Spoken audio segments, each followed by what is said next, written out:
Today is Tuesday, November 24th, 2015, and the title of this rant will be, or something they're close to, Russia plays the game and loses. So a Russian fighter jet was shot down over Turkey, supposedly over Turkey, maybe over Turkey. We don't know all of the details of it right now. Supposedly they only invaded Turkish airspace for a couple of seconds. But this is what was going to go on if we continued this type of path in the Middle East in terms of Russia working with Assad and the Syrians. The Turks kind of working with us a little bit, kind of not, only when it plays to their advantage. And of course, now the Brits are going to start sending fighter jets into Syria and Iraq for against ISIL. France is doing that. Don't know where other nations stand, such as Jordan. They may be getting into the fray also. But this is what happens when you have this many players around, each one of them having their own priorities. Now remember, the Russian priority there was one to pop up Assad. The reason they wanted to pop up Assad is because there's an airfield there that they want to keep using as their access into the Mediterranean Ocean. And there's a port there that they want to have access to. Now, their feeling is that the only way they can keep those things is to keep propping up Assad.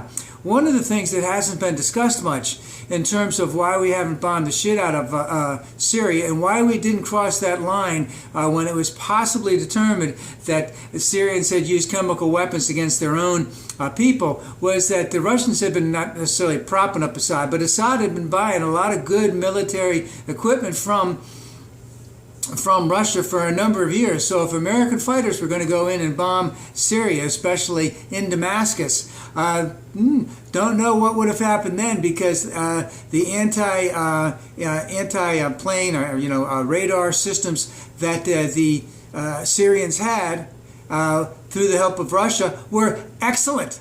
So maybe that was an untold thing that we didn't hear too much about, is Obama didn't want to go in because there was a good chance that there would be casualties on the United States, which would have escalated things more. But getting back to this point, the president was out today with the president of France. They had a dual meeting today, very forcefully indicated that Turkey has a right to defend its territory, and if Russia decided to retaliate in invasion, or whatever you want to call it, a strike back against Turkey, would have necessarily meant to strike back against the entire NATO alliance, all 28 teams, and of course the United States would be along with them.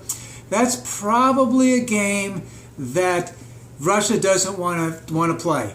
Now, they want to play this game where they invade the space. They almost invade the space. They come close to the space. Once they invade the space, and then there's no repercussions, then they go further into the space.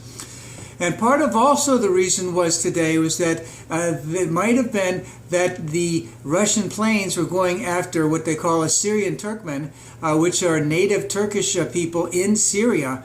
Because remember, Russia really hasn't been going after ISIL. They've been going after the foes, not necessarily ISIL of the Assad regime, but the other foes of the Assad regime. So we got a lot of players that are going on in there. The Turks hate the Syrians. Saudi Arabia wants to get a piece of the action in this. Iran wants a piece of the action in this. Iraq is very, very ineffective in what they could possibly do. We have a great deal of no man's land there, and as much as our Republican sisters and brothers have clearly indicated that all we need to do is bomb them for a little bit. And remember, Billy said that all we need is to have 10,000 troops and they would take care of everything. Let's look at it this way. Probably take at least 100,000 troops for the next 10 years, because even though I believe the Kurds have taken back a couple cities in northern Syria, of course, those cities have been bombed the shit out of. And what type of city does the average Syrian get to go back to if that is maintained by the Kurds and there is, let's say, a lasting peace so that Syrians can come back? Well, they're not going to come back, if there isn't going to be a job for them. They're not going to come back as long as Assad's still there. They're not going to come back if the economics are still there. They're not going to come back if there isn't peace there. Like I said, many of these cities and towns, whatever you want to call them, they've been bombed all over the place. Is this the possibility that we'll get war? No, I think that Russia's going to accept the bitch slap that they just got and back away from it. Don't think for a minute that they're not going to try and do a lot of underhanded things to keep things going. But maybe, and just maybe, this might possibly be the time for Russia to cut a deal with Assad to get him out of there and to keep in place maybe someone else who will promise elections and no one wants to really go in at that time and just end up being the next strongman. Assad gets to live out his time probably in Russia. Maybe he'll go to the Crimea.